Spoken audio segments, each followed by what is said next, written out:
Welcome back, students. In this video segment, we will take a look at one section, section 14.1, functions of several variables. Functions of several variables.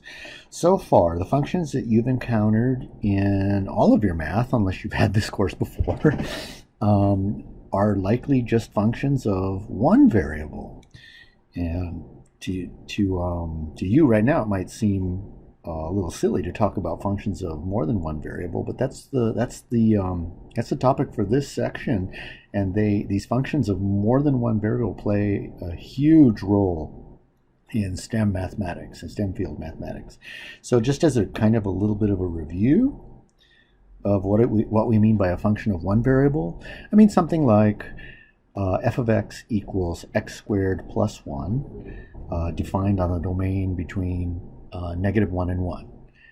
Okay, what we did is we used function notation to represent the curve, in this case y equals x squared plus 1, and this was a function of one independent variable. The independent variable in this case is x. Independent variable. That's the variable we get to select, and the dependent variable is y. Y depends on x. Y is called the dependent variable.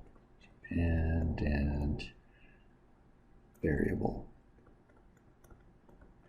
Okay, we can view the domain as sort of the shadow of the function on the x-axis. If you view the sun as being at some point, some high point on the y-axis, then the domain can be viewed as the shadow of the function in the xy plane, not in the xy plane, but on the x-axis. So here's a representation of the domain. In this case, the domain is closed, a closed interval. Okay, what I'm building up to is functions of more than one variable. In fact, let's start with one. Let's take this parabola and design or look at a function of two variables. It's similar to this parabola. So now let's introduce some new function notation. Let's let f of x and y, so x and y are independent variables, and let's let f of x and y equal x squared plus y squared plus 1 on domain. Let's say the set of all x, y, so the domain is gonna have is going to be consisting of points. It's a set of all x, y such that in this case, let's say x squared plus y squared is less than or equal to 1. Let's take a really close look at this function. Okay, so just as before, when we were allowed to take the function in simpler notation, y equals x squared plus 1, and use the function notation for f of x for y, we do the same thing here. When we say f of xy equals x squared plus 1, we really mean that we're looking at z equals x squared plus y squared plus 1. Okay, where we have now two independent variables. So x and y are independent variables. We get to select those values. And once we make a selection of an x and a y, that z value depends on that selection. So z is called a dependent variable. Dependent variable. Okay. Well, let's take a look at the graph of this function. By now, you should be able to recognize what this function is. Z equals x squared plus y squared plus 1. If you want to take a second to think about it before I spill the beans, you can pause the video, or I'll spill the beans. This is a Spoiler alert, this is nothing more than a paraboloid shifted 1 unit up. Okay, so as a spot check for you, that should be pretty obvious right now at this point in the game. So let's take a look at the graph of this function of two independent variables. So I used a little video magic. That is, I pushed the pause button and I sketched this paraboloid for us. If you're not sure about the graph of the paraboloid, then you might want to stop the video and graph the paraboloid on your own, just to make sure that you're up to date on this, or up to speed with this. I would suggest sketching the paraboloid x squared plus y squared, z equals x squared plus y squared, and just shift it up 1 unit. It's a very quick draw. Okay, so here's a graph of the function of two variables. So a function of two variables generally represents a surface. A function of one variable represents a curve. Those are the functions you grew up with. Function of two variables represent surfaces. I want to take a look at the domain of this function. The domain is the set of all x and y such that x squared plus y squared is less than or equal to 1. X squared plus y squared less than or equal to 1 is nothing more than a solid disk. Okay, it has the unit circle x squared plus y squared equals 1 on its boundary, and it contains all the points inside. So let's graph that. Let's graph the domain as the shadow of this function, similar to the shadow concept of a function of one variable. So in the xy plane, what I did is I drew the circle x squared plus y squared equals 1. So that's along the boundary of the domain. It's along the boundary. It's sort of like the above picture when the domain was the enclosed interval between -1 and 1. It's sort of the shadow of the function. The same thing is true here. You can, if the surface is sort of an upside down umbrella, then the shadow of that upside down umbrella will be this red circle in the xy plane. Okay, the red circle is a unit circle, so this is 1, this is 1, this is -1, this is -1. But the domain isn't just the boundary; it's a set of all the points inside the circle too. So this is going to make it look really cluttered up, but I'm going to take a chance. Okay, so it's all the shaded interior as well. It didn't turn out half bad. Maybe it turned out half bad. So it turned out half good too. Okay, so the red shaded area is, I'm determined to get the whole thing shaded in. The red shaded area is my domain. The domain is a part of the xy plane that's the shadow of the surface, Okay, not too bad. Okay, onward. Let's take a look at a little bit more regarding this function. So I'm just going to identify the domain. Shaded circle. Okay, so let's play around with this function a little bit.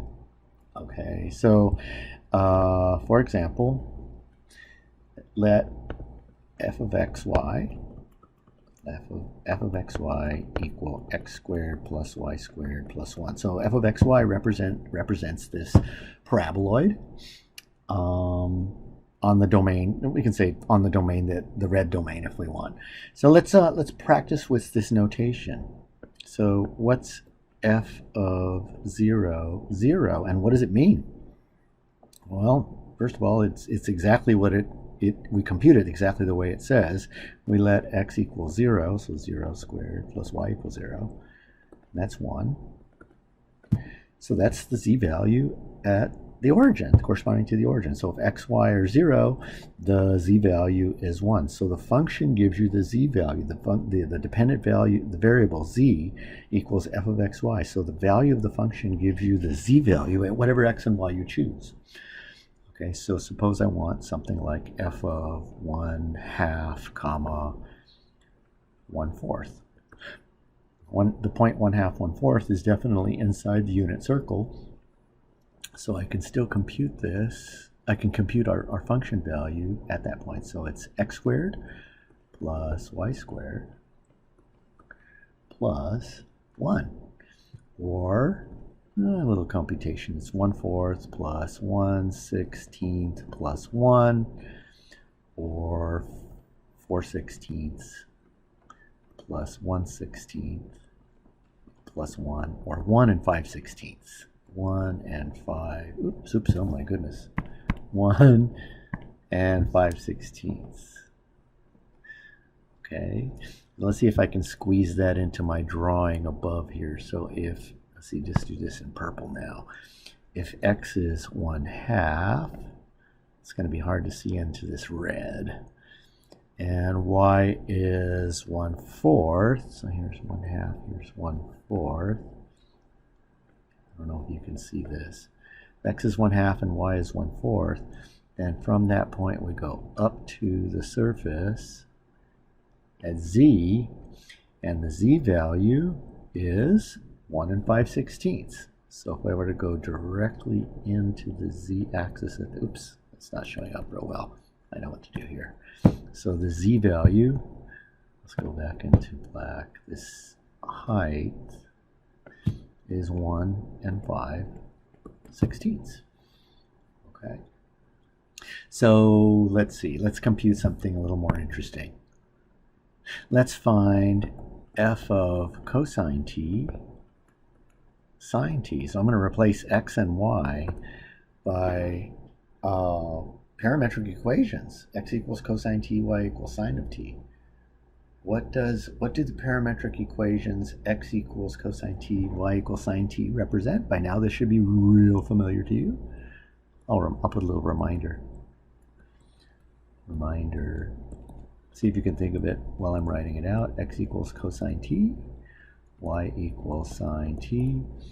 These are parametric equations of the unit circle. In which direction is it traversed? By now we've seen this set so often. It is traversed in the counterclockwise direction. So let's compute f of cosine t sine t. Let's compute f of cosine t sine t. Well, we replace x with cosine t, so this is cosine t squared. We replace y with sine t, so plus sine t quantity squared. Then add 1, and cosine squared plus sine squared is 1. 1 plus 1 is 2. What does this represent? What does this represent?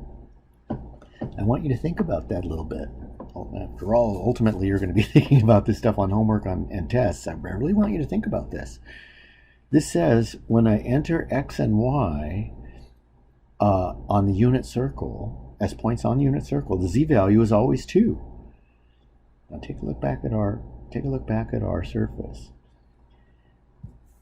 What I'm going to do is I'm going to try, hopefully I'll be successful, I'm going to draw the boundary of the domain in black.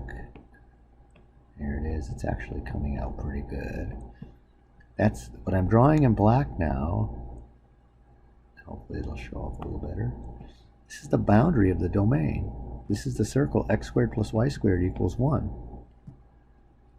This is saying when x and y are on that circle of radius 1, then the z value is 2.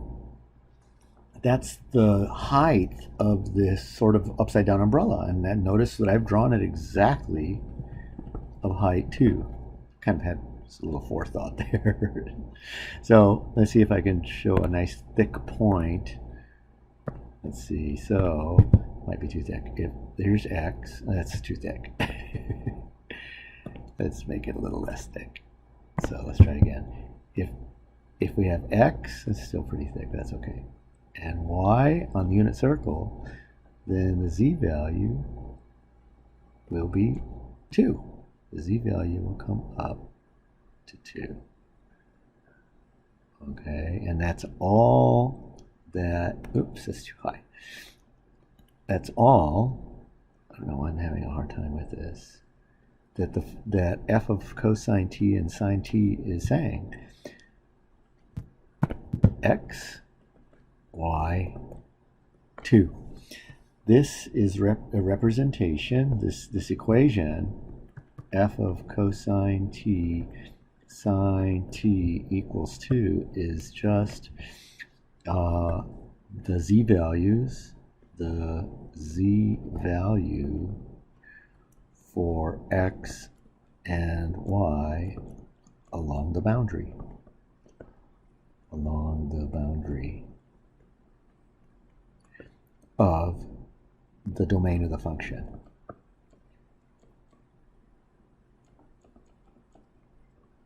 Of f of x, y. And that z value is always 2.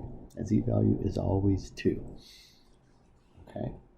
Okay, so let's move on a little bit from this example. So, is it possible for functions, or to have functions of more than 2 independent variables? Does it make any physical sense? Can we have functions of more than 2 variables? Yes. What's a good example of that? The temperature of the room that you're sitting in, as long as you're inside of a room. Actually, it doesn't even have to be in a room. It could be outside. Suppose you're sitting in a room, and the origin is at one corner of your room. Suppose you're sitting in a room, and your origin is at one corner of your room. So you're going to have, as the domain of your function, all the x, y's, and z's. So the domain is going to have all 3 variables. The domain is going to be x, y's, and z's in your room. If you take a point outside of your room, you're outside of the domain. So the domain of our function is the domain is the set of all points in your room. Okay, so if that doesn't make sense, I might be able to do a real quickie drawing here. This is supposed to represent the room that you're in.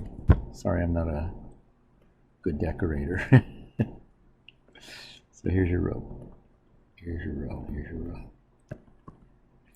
And let's put the origin at some point in your room. X, Y, Z. So there's the domain of our function. Domain of our function now is not a region in the XY plane. It's a region in 3 space. And you can let T equal T of X, Y, Z be the temperature at the point XYZ inside the domain. The domain would be this rectangle, whatever the dimensions of the room that you're in. Okay. So at some point XYZ in the room, XYY, I put XYZ in the room, you have a corresponding temperature at that point. Okay. Okay, so you input X, Y, and Z. Those are your independent variables. Independent variables. 3 of them. And you output one temperature. Temperature is your dependent variable. The temperature depends on what X, Y, Z you choose. And variable. This is a very common example for a function of 3 variables, temperature, because we can visualize it without having to draw it.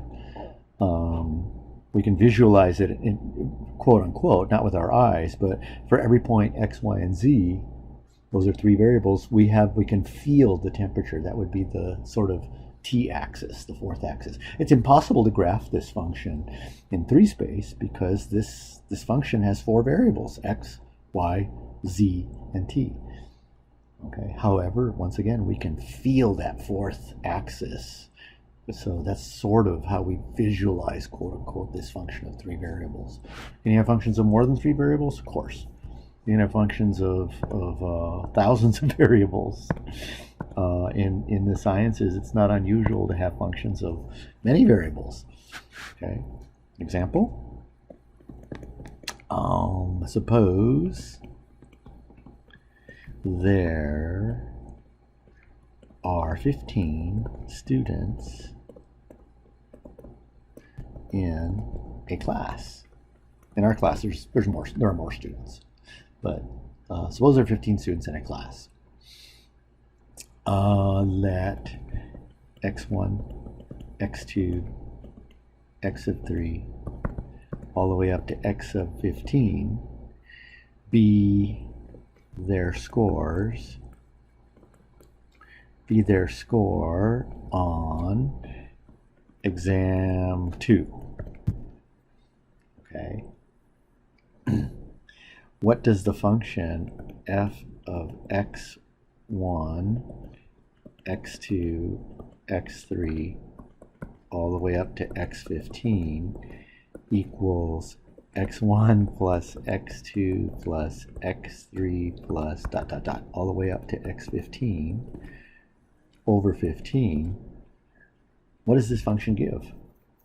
What do you get when you add up all the scores and then divide them by the number of scores? This function gives you the average on exam 2. So it's easy to come up with functions of multiple variables. The independent variables are the scores on the test. Those are things that we quote unquote have control over. We enter those things. Once we get that, we have a predetermined average. So that average depends on what the scores are going to be. So the average is going to be the dependent variable. Can we graph this? Oh no. Impossible to graph this in any kind of axes. We're stuck living in 3 space. So we can only graph quantities in 3 space. Okay. So let's take a look at a couple of functions that are going to follow us through the course. Let's take a look at linear functions. Linear functions. Linear functions for us aren't lines, aren't necessarily lines. Okay, so a linear function, if you think back of it, we mentioned this term linear functions before, or linear equations before. Suppose we have sketch the function f of x, y equals 4 minus 4x minus y. This is a function of 2 variables, so it represents a surface. And if I replace z with f of x, y, I'm looking at an old friend. This is just an equation of a plane. It is also a linear equation. We define them linear equations back when we talk about planes. So linear equations represent planes. So linear functions are not lines in 3 space. Linear functions of 2 variables are planes. Okay, so let's sketch this. Not difficult. We don't have to look at normal vectors and all that kind of stuff. To sketch this plane is very simple. I just want to do it because we're going to be needing to sketch linear functions routinely in the work coming up. We got a lot of very involved stuff coming up in this course. And part of that involves graphing planes. Okay, so here's the first octant. So here's x, here's y, here's z. Graphing planes that don't go through the origin is very simple, especially when they lie in the first octant. To graph a plane that doesn't go through the origin, and this one does not. If you put in x, y, and z are all equal to 0, the equation is not satisfied. So to graph planes that don't go through the origin, simply plot their intercepts, just like in algebra when you wanted a quick graph of a line, plot the x and y intercepts. So that means we need to plot 3 points. The intercepts are where the plane touches the axes. So I'm going to let x equal 0, I'm going to let y equal 0, I'm going to let z equal 0 and see what we get. In fact, I'm going to let x and y both be 0, then I'm going to let y and z both be 0, and then x and z both be 0. This is how we get an intercept. When x and y are both 0, we're on the z-axis. When x and y are both 0, we're at z equals 4. Okay. When y and z are both 0, so we'll slow down on that one. When y and z are both 0, what's the x value going to be? X value should be 1. Okay, if you need to stop a video and verify that, you can do that. There's no saying you can't stop the video anytime just to take a breather or to verify stuff. So how about if x and z are both 0? Suppose that x is 0 and z is 0. So what is that going to give us for y? What's that going to give us for y? It's going to give us y equals 4. I do believe, yep. Okay, so we have the intercepts of this plane. The intercepts of the plane. So let's graph them. we have 0, 0, 4. So here's 1, 2, 3, 4 along the z-axis. Nice solid dot there. We have 1, 0 along the x-axis. So here's about 1, 0 along the x-axis. And we have 0, 4, 0 along the y-axis. So here's 1, 2, 3, 4 along the y-axis. Then simply draw lines connecting these dots, and you'll see a formation of this plane, at least the part of the plane that lies in the first octant. I'm trying to get fancy with my surface here. It's not letting me. Here they are. Nah. I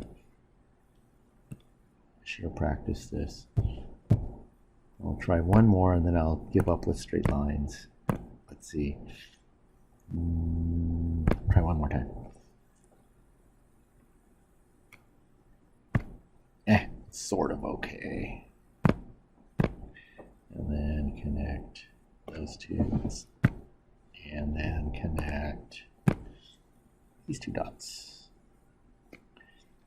So you should see a plane. You see that triangle and all the points shaded inside that triangle. That gives you the plane. You can always shade. You can always shade stuff to develop a better picture. So I'm probably going to destroy my picture, but we'll see. This didn't turn out too bad. So there's a graph of the function f of xy equals 4 minus 4x minus y. Well, I keep in mind that I've only graphed the portion of the plane in the first octant, though. So we imagine that this extends in every direction. It's harder to graph planes that don't pass through the origin. So I want to practice one. We're going to need to be able to do this very quickly when we start getting into the calculus of 3D, specifically multiple integrals and partial derivatives and such. So suppose, if you don't know what those things are, that's okay. You shouldn't. But we're going to be needing to graph all these things that we've been graphing, these objects we've been graphing, like quadratic surfaces and planes and lines and stuff. So let's try sketching f of xy equals x plus 2y. Okay, this is also a plane. If you replace f of xy with z, you get a plane, but this plane does go through the origin. If you substitute x, y, and z all being 0, then the equation works. So this plane does pass through the origin. There's kind of a nice way of getting a graph of this, of lines that go, or planes that pass through the origin. Try sketching the traces of the plane in the xz plane and in the yz plane. If you missed that, I'll show you what I'm talking about right now.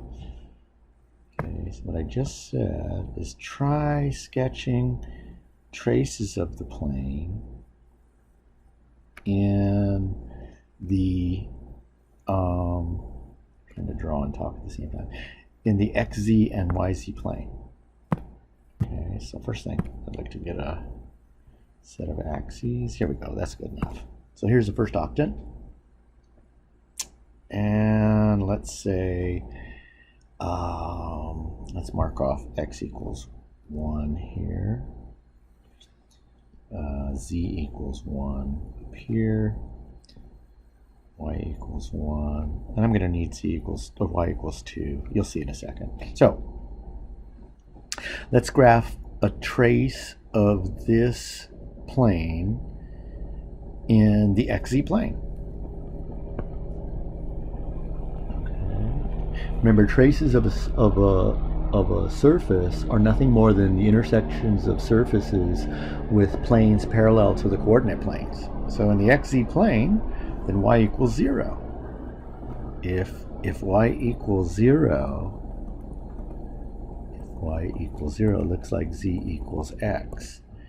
So in the xz plane, we have the line, and it is a line, z equals x. So let's see if we can get that drawn. So 1, 1, So here's z equals x. I'm going to attempt to use a straight line feature here on my surface again. Z equals x. Okay. So now let's look at a trace of the surface of our plane in the YZ plane. So in the YZ plane, x equals 0. If x equals 0, we get z equals 2y. Okay, another line. If y equals, I might have this backwards. Let's see, x equals 2y. Hang on a second. Give me a second here. I just noticed this is going to be kind of steep. Don't panic here. I'm just going to change our coefficient of y to make things work out really nice. So let's say f of xy equals x plus 1/2 y. That's better. Doesn't change anything we've done so far except for the trace that's coming up. So the trace in the YZ plane is now z equals 1/2 y. That's better. If y equals 0, z equals 0, so we get the origin, which we better because the plane does go through the origin. But if y equals 2, z equals 1. That's what I wanted to have work out. So if y equals 2, z equals 1. Remember, we're in the YZ plane. We're looking at a trace in the YZ plane, so I'm going to connect the origin to that point. So that little line right there, that line lies in the plane, in our objective plane. So in the XZ plane, that line lies on our answer, on our function. In the YZ plane, that other line lies on our function. So let's connect those two lines, and I think this is where you'll see the answer start to form. Let's connect those two lines. And what you're looking at is our plane in the first octant. Okay. And if you still don't see it real well, you can always shade some of it. Here. I'm hoping you're seeing a plane in the first octant that passes through the origin. Okay. Alrighty, let's move forward. Okay, so true or false? Every surface is a function. Every surface is a function. Well, remember that functions of one variable have to pass a vertical line test. So remember that functions of one variable, they have to pass a vertical line test. Every vertical line can only touch a function once. One x value, one x gets one y. One x has one y. One x has one y. A different x,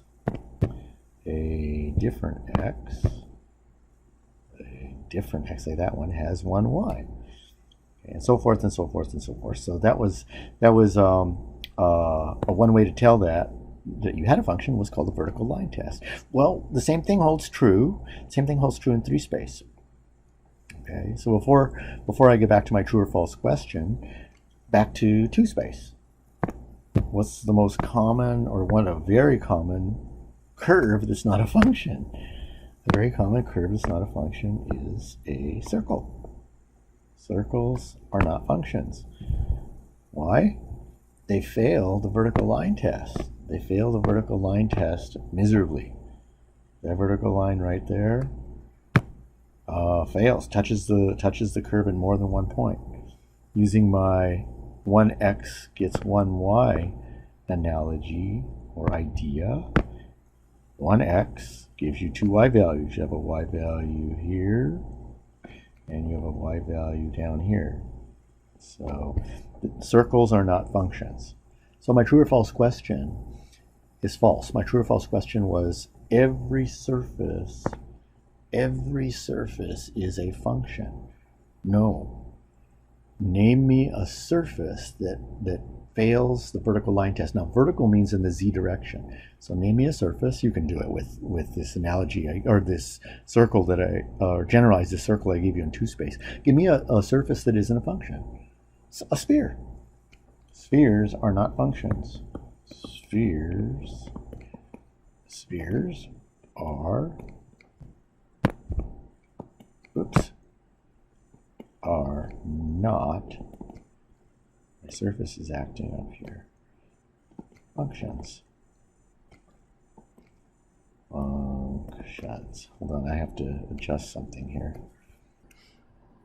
Okay, I'm just probably too much information for you, but when my surface heats up after I've been lecturing for a while, the writing starts to look funny, and I get a little nervous about it shutting down, so I shut it down for a few minutes. Well, just, I guess, too much information. Okay, any case. Spheres are not functions. Spheres are not functions. I'm trying to, here it goes again here. All right, let's see if I got this. There we are, x, y, z. Spheres are not functions. When you enter an x and a y, remember for surfaces in 3-space, z equals a function of x and y. So if I enter an x, and it's an independent value of the independent variable, and I enter a y, that x and y will correspond to 2 points on the sphere. So I'll have a point somewhere up here on the sphere, somewhere a point down here on the sphere, and one x and y has to correspond to one z. Okay, or you can think about it as the vertical line test isn't passed. A vertical line will pass through this sphere in 2 places, and that makes it not a function. Okay, so spheres are not functions.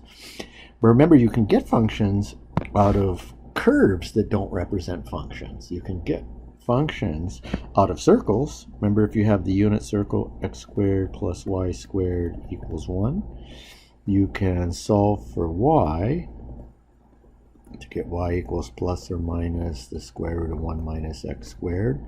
So you can form 2 functions. Let's say f1 of x equals the upper half of the circle, and f2 of x equals the lower half of the circle. You do the same thing with, theoretically at least, you can do the same thing with spheres.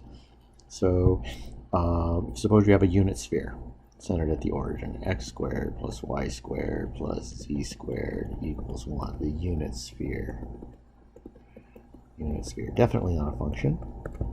If you solve for z, you get z equals plus or minus 1 minus the square root of 1 minus x squared minus y squared. So you can say f1 of x, y, I won't do both 1 and 2, I'll just do 1, is 1 minus x squared, square root of 1 minus x squared minus y squared, and this is the upper half of the sphere. So the algebra that you learned can kind of be, a lot of the algebra you learned can kind of be generalized into this concept of functions of more than one variable. So let's review a concept of a natural domain. Natural domain. A natural domain is the largest set of values of the independent variable to make the function defined. Okay, if you missed what I just said there, it's no big deal. Here's the function f of x equals square root of x. Very commonly early in algebra, you're asked to find the domain, which really means the natural domain of this function. And the natural domain, the natural domain, is the set of all x that are x values that are greater than or equal to 0, or in interval notation 0 to infinity. Okay, so the natural domain is the largest possible domain. The largest possible domain. So let's say, for example, I want to find and sketch the domain. You don't have to put the word natural on there. I'm going to do it anyway.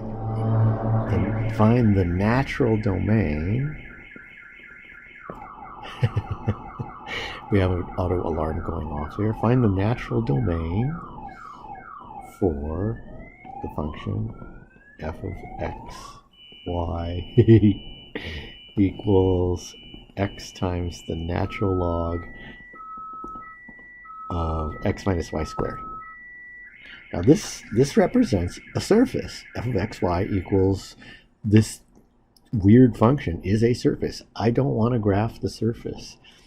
All I want to do is figure out what the largest set of in the xy plane that's allowed to be put into this function, the largest set of points in the xy plane that can be put into this function. That is, I'm looking for the shadow of this surface in the xy plane. It's not too difficult. We're looking at the natural log function, and for the natural log function, we remember that you can only take the logarithm of positive things, positive numbers.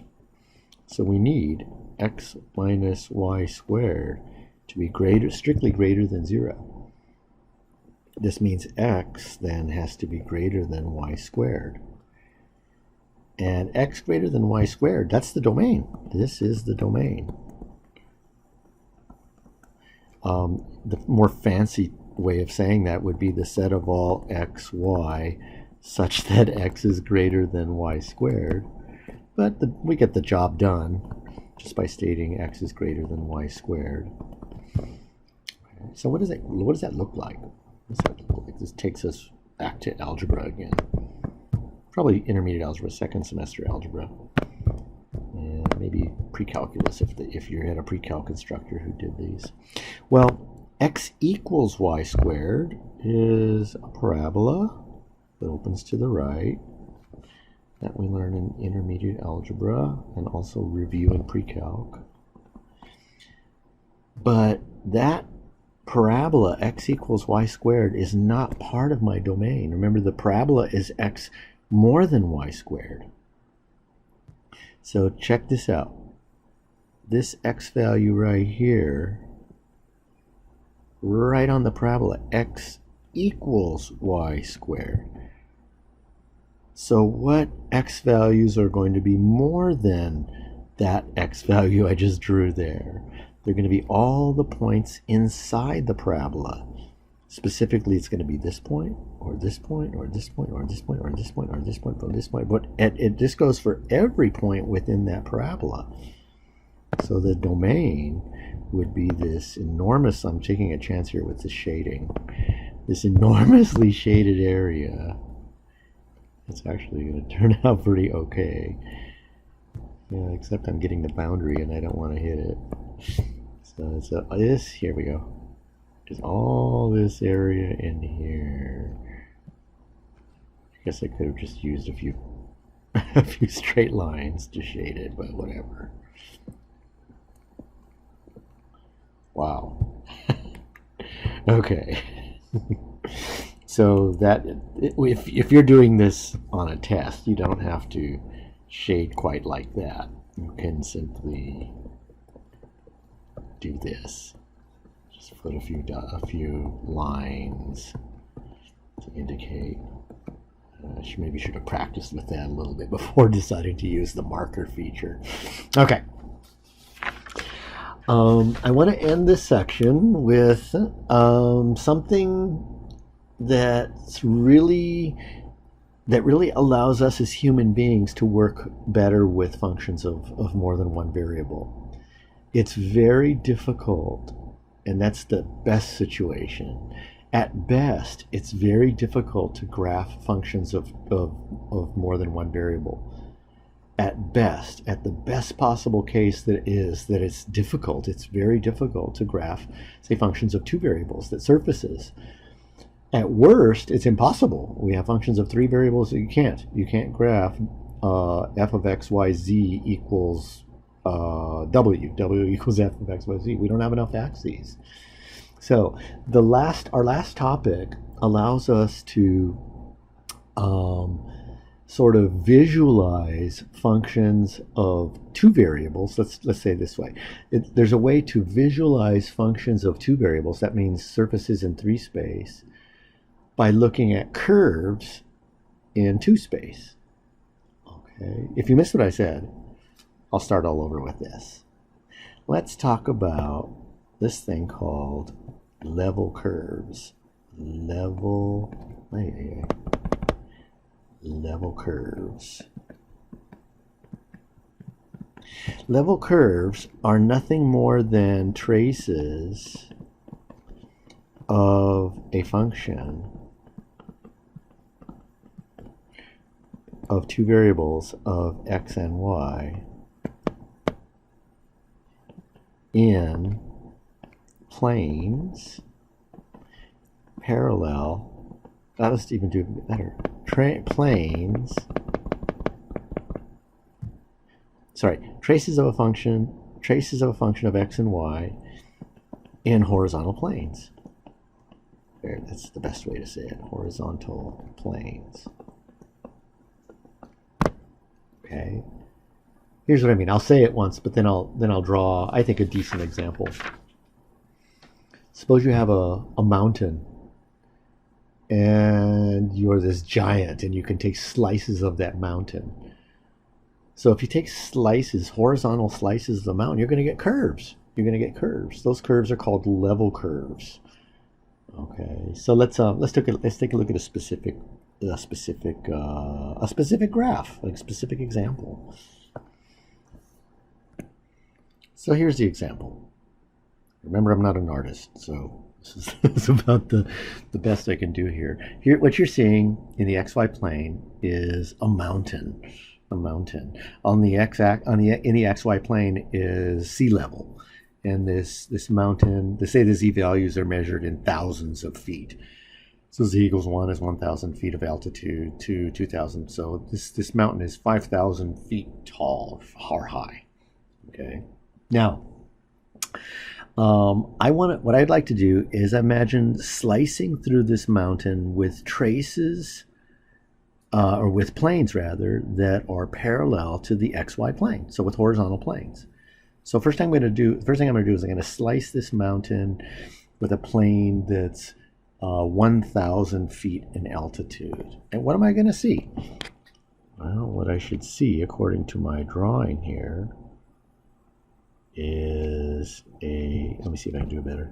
What I should see is a circle, or at least a closed curve. Okay, now let's do the same thing at height 2,000, 3,000, 4,000, and 5,000. So at 2,000, change to purple here, I get this curve. At 3,000, we'll go to green. I get this curve. At 4,000, what kind of other colors do I have available? This weird yellowy curve color. 4,000, I have this curve. These are just traces in planes parallel to the xy plane. Okay, really colorful traces. Rainbow traces. Okay, at z equals 5, you just get a dot. As z equals 5, you're at the top of the mountain, and you just get a dot. Okay, now imagine taking those colorful cross sections that measure sort of height, curves at a constant altitude, and dropping them into the xy plane. Let's drop those into the xy plane and see what we get. Okay, so off camera, I took those slices that were in 3D, those slices, those curves at height 1, 2, 3, 4, and 5, and except for at height 5, the one at height 5, I drew them in the xy plane. In other words, after you take those slices in 3D, drop those slices so they land in the XY plane. They land right in the XY plane, and you'll see something like this. So you see a 2D representation of those level curves. The last thing you do with them is, well, let's put in z equals 5. Z equals 5 will just be a dot. The last thing you do, here's z equals 5, is you write a little number by each curve to represent the height of that plane that was slicing through. So the black line is of height oops, I don't want to be red. The height 0. The black line is the base of the mountain. Then the line that the red circle in 3 space at z equals 1, I drop it into the XY plane. It represents altitude of 1. Purple altitude 2,000, 3,000, 4,000 for the yellow curve, and the single dot is 5,000. Now what you do is you use your imagination up to get a 3D picture. Just knocked over my glass. You see, what we see with these level curves is a 2-dimensional representation of the 3-dimensional surface. In 2 dimensions, we just see the cross-sections dropped into the XY plane, but we see numbers by those cross-sections. So you imagine taking that, say, that red curve and lifting it up 1 unit. The purple curve lifted up 2 units, green curve 3 units, yellow curve 4 units, and finally that single dot 5 units. And in your mind, you can build this picture of a mountain in 3D by just looking at the level curves in 2D.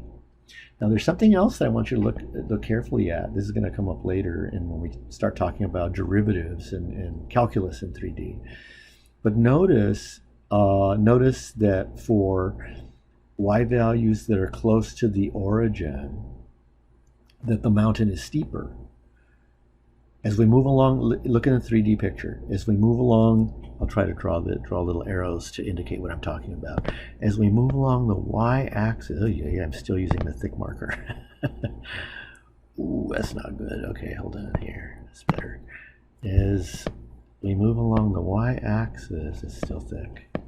That's all right. Look what's happening to the mountain above us.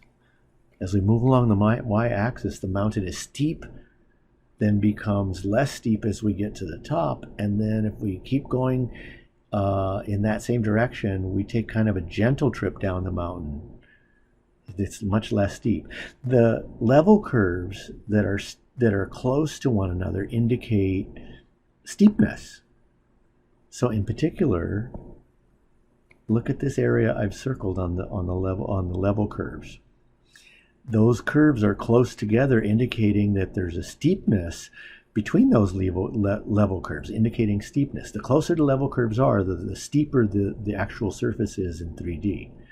Whereas up here, in the big squared off area, the level curves are far apart. That means there's a gradual change in altitude. That means you have less steepness from level curve to level curve. So the closer your level curves are, the steeper your surface is. Now when you consider the level curves all together in one picture, you have something called a contour map. Contour map. Oops. A contour map is nothing more than a picture with all the level curves or many level curves drawn. Okay, so a contour map is what we're seeing in the XY plane when we graph a set of level curves. Okay, and from a contour map, we're able to actually get a pretty good idea of what the surface looks like. Let's look at another even more specific examples of level curves of a surface that you're intimately familiar with. Okay. But before we even do that, let's make sure that we're all on the same page here. So let's let z equal f of x y be a surface. Okay, let's say it looks like this. Here's our surface.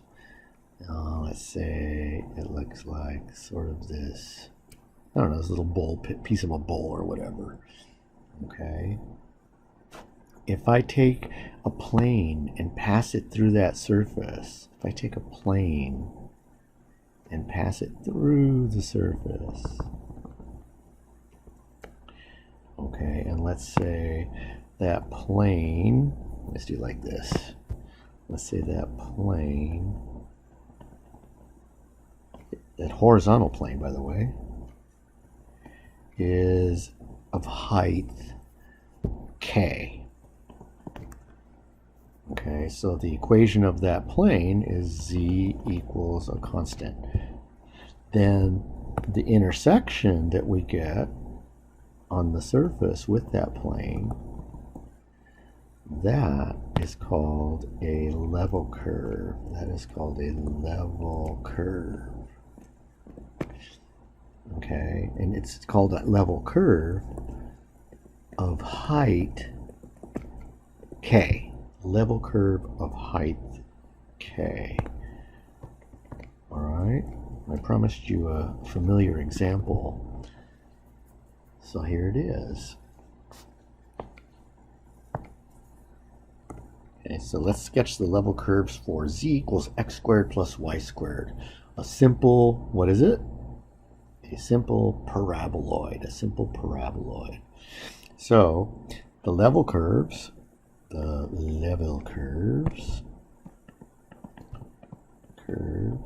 form of level curves is z equals k, or z or x squared rather plus y squared equals k. These are level curves. These are the level curves. They are x squared plus y squared equals whatever the height of the level curve is, k. What are they?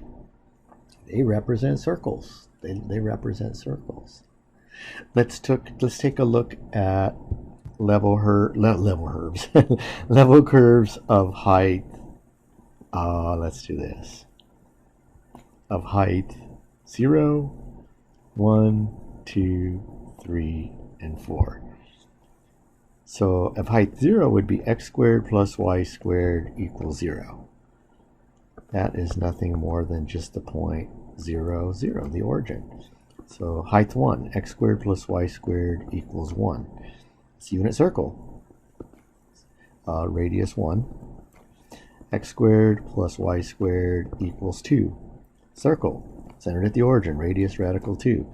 X squared plus y squared equals 3. Circle, centered at the origin, radius radical 3. X squared plus y squared equals 4. Circle, radius 2. Okay, so let's take a look. Let's take a look at what we get when we graph these with these circles. So here's my attempt at drawing these circles, plus one more. Say 5 x squared plus y squared equals 5. So here are the level curves, except for the first one. Solid dot. Solid dot is of height 0, height 1, next circle, height 2, height 3, height 4, and height 5. Notice that the circles are getting, of course the radii are increasing, but the circles are getting closer and closer and closer to each other the farther away from the origin we get. Remember, we're looking in the xy plane. This is exactly what we would expect. We're on a paraboloid. We are looking at a paraboloid. Okay, give me a second here. And we're looking at a two-dimensional representation of this paraboloid. We're looking at a paraboloid. The paraboloid z equals x squared plus y squared. And let's say, I'd like to move this over. That's okay.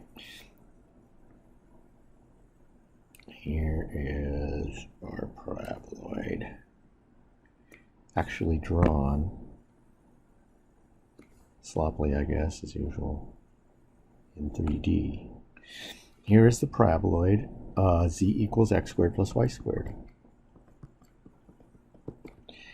And here's, let's say, z equals 1, 2, 3, 4, 5. Look what's happening with the level curves. If we look at them actually in 3D, the circles, of course, have increasing radii, but as the circles are drawn farther away from the origin, or as the radii become bigger and bigger, the radii of the circles are let's see, I'm trying to draw and talk at the same time. The paraboloid is getting steeper the farther away we get away from the origin. Should stop and then talk. Okay, and remember, the closer the level curves are to each other, the steeper the surface is in that area. As we get close to the origin in this drawing, the circles are getting farther and farther and farther apart. Okay, that's an indication of flatness, less steepness. Okay. Okay, so let's move on here.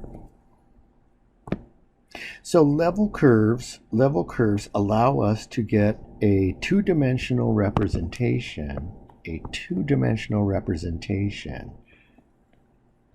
of a three-dimensional object. Okay, we draw the two-dimensional cross sections and we put the little numbers by those level curves to get a sense of what's going on in 3D. Those little numbers are actually z-values, so we can actually mentally get a picture of what's going on. Okay, so we could still possibly graph functions of two variables without having to look at level curves. That is possible.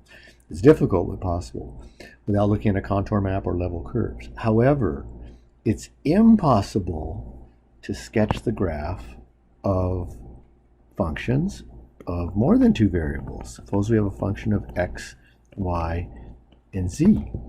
Okay, so our points look like x, y, z, and w. And since we're trapped physically in 3D, we cannot see with our eyes what this quote-unquote surface would look like, And four-dimensional space is very, very popular in physics. Space-time, the x, y, z, and time coordinate is a four-dimensional object. Okay, four-dimensional objects are in space-time. So we can't possibly see, this is impossible to graph.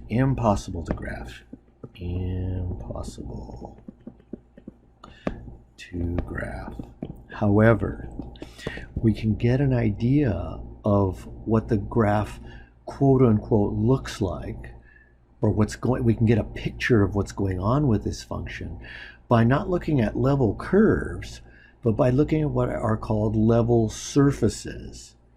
Okay, we have something called level surfaces that we can draw. Level surfaces or surfaces, yeah, we'll just say it like that. Level surfaces are obtained by setting the function f of xy equal to a constant. This is a surface in 3D. When we draw a few or a bunch of those surfaces with varying values of k and put little numbers on those surfaces corresponding to the values of k, we have the four-dimensional, or rather three-dimensional analog to the two-dimensional contour map. We can look at functions of three variables. We can look at functions in 4D by looking at their level surfaces in 3D. Okay. Now, if you're lost with this, I've got I think a pretty good example to end our lecture with to describe level surfaces. Let's take a look. So let's look at a specific sort of made-up physical example. To do this, though, what I'd like to do is consider temperature measured not in Celsius or Fahrenheit, but in what's called the absolute temperature scale in Kelvin, in things called in this object or way called kelvins. So degrees Celsius, let's do it like this, degrees Celsius equal the Kelvin temperature measurement minus about 273.15, let's say 273 degrees. Okay, so 0 Kelvin corresponds to negative 273 degrees Celsius. That's really, really, really, really cold.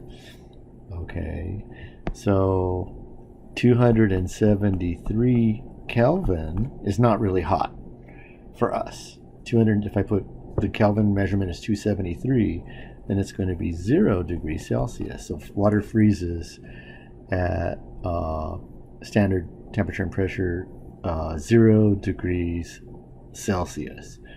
Okay, that corresponds to 273. So if it's 273 kelvins of temperature, absolute temperature on the absolute temperature scale, it's freezing outside.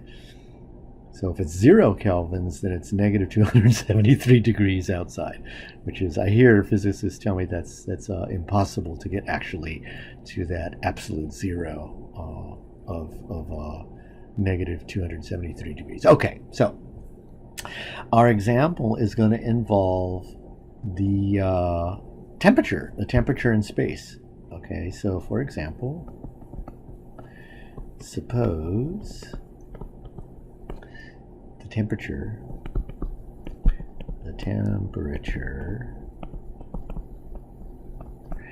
in space satisfies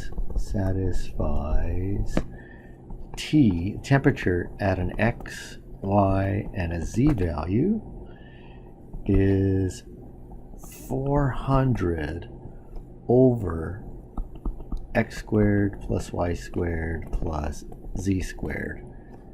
And this is the Kelvin temperature scale. Okay. So I want to discuss the level surfaces. I want to get an idea of what this temperature function, quote unquote, and I'm saying quote unquote, on purpose, what this temperature function, quote unquote, looks like, because we can't graph it. We can enter an x, enter a y, enter a z, go along those axes, but we need another axis to graph this, and again, it's impossible to do that. However, we can look at level surfaces. We can actually draw level surfaces. Level surfaces are T of x, y, z equals a constant. Okay? The K is not for kelvins. K is just for a constant now here, okay? Okay, so what are those level surfaces? Well, you take the temperature, 400, over x squared plus y squared plus z squared equals a constant, and this is the equation, an equation that gives all the level surfaces. Well, let's make it a more familiar equation. Let's take the reciprocal of both sides. So x squared plus y squared plus z squared over 400 equals 1 over k, and then let's multiply both sides by 400. So x squared plus y squared plus z squared equals 400 over k. What are these level surfaces for different values of k? What are these level surfaces for different values of k? Okay, they're just x squared plus y squared plus z squared equals a constant. They are spheres. These are spheres. Okay, so let's graph some of these level surfaces. Let's say, what do we want to look at first? Let's look at K equals 1 Kelvin. 1 Kelvin. If K equals 1 Kelvin, I'm looking at x squared plus y squared plus z squared equals 400 over 1, or 400. And this is a sphere, and the radius of the sphere is 20, because it's x squared plus y squared plus z squared equals radius squared. Okay, so let's draw that. So there it is, the sphere. This is a sphere of radius 20. So this sphere is a level surface of height 1. So right next to the surface, I'm going to draw or write in the number 1, the really fattest one I've ever drawn. That is really bad. Okay, so 1 there. So at any point on that sphere, the temperature is 1. At any point in that sphere, the temperature is 1. Okay. By the way, these particular surfaces are called isothermals. Iso means the same, and thermal has to do with heat, the same heat, the same temperature. Okay, isothermal. So on this sphere, we have a constant temperature of 1 Kelvin. So is it hot on that sphere? Is it hot on that sphere? No. At 1 Kelvin is about negative 272 degrees Celsius. It's really freaking cold. Okay, so let's take a look at another level surface. Let's take a look at this at a level surface where, let's go up the Kelvin scale quite a bit. Let's take a look at the next level surface. The next level surface.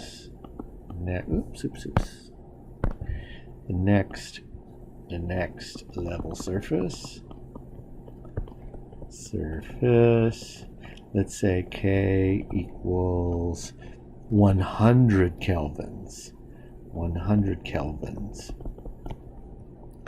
Well, is 100 kelvins hot or cold? Well, 100 minus 273 is negative 173. That's 173 degrees below freezing, so it's still pretty cold, but not nearly as cold as it is on that first level sphere or level surface. So if I put in K equals 100, I'm looking at the level surface, x squared plus y squared plus z squared. Remember, it's 400 over K. 400 over K. 400 over 100 is 4. That's a sphere, radius 2. The radius of this sphere is 2. So the radius of the first sphere was 20.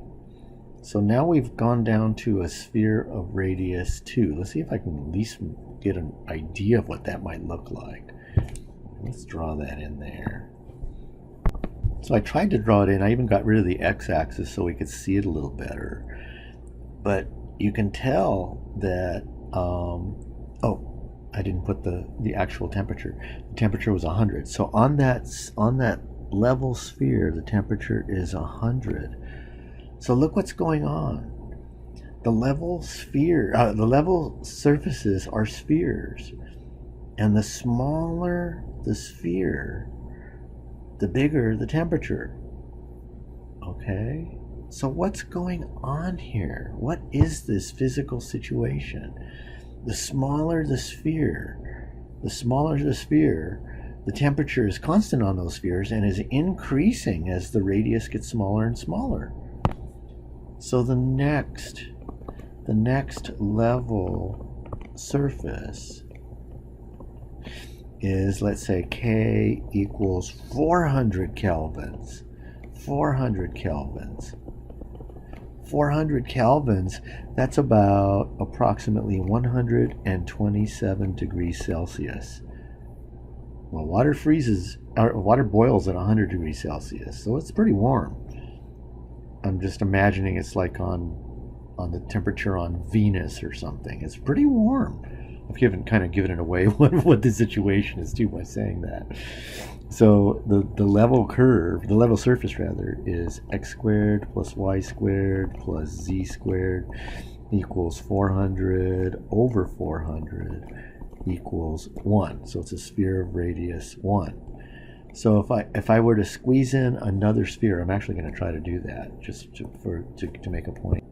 So if I were to squeeze in another sphere, then the temperature will be of radius 1 now will be now 400 kelvins. Let's do this. So I squeezed it in there. Barely shows up okay. It's decent, I guess. But on that sphere now of half the radius of the level surface before, of radius 1, the temperature is 400. So you would write in there, I have to write it really tiny. Oops. Let's do this. 400 on an arrow on that. So as the radii get smaller and smaller and smaller, the temperature gets bigger and bigger and bigger. So what's at the origin? Looks like the sun might be at the origin. It looks like these level surfaces might be might contain the orbits of some of the planets. Okay, so I never said the scale for X, Y, and Z. These could be in thousands of miles, millions of miles, or whatever. So again, our level surfaces, x squared plus y squared plus z squared equals 400 over k. They don't allow us to see in 4D, but they get us as close as we can get. We have a bunch of spheres, and the bigger k gets, the hotter it gets, the smaller the radius is. That's about the best we can do to see a function, see a surface in 4D by looking at corresponding surfaces in 3D, level surfaces in 3D. Okay. Well, that brings us to the end of section 14.1.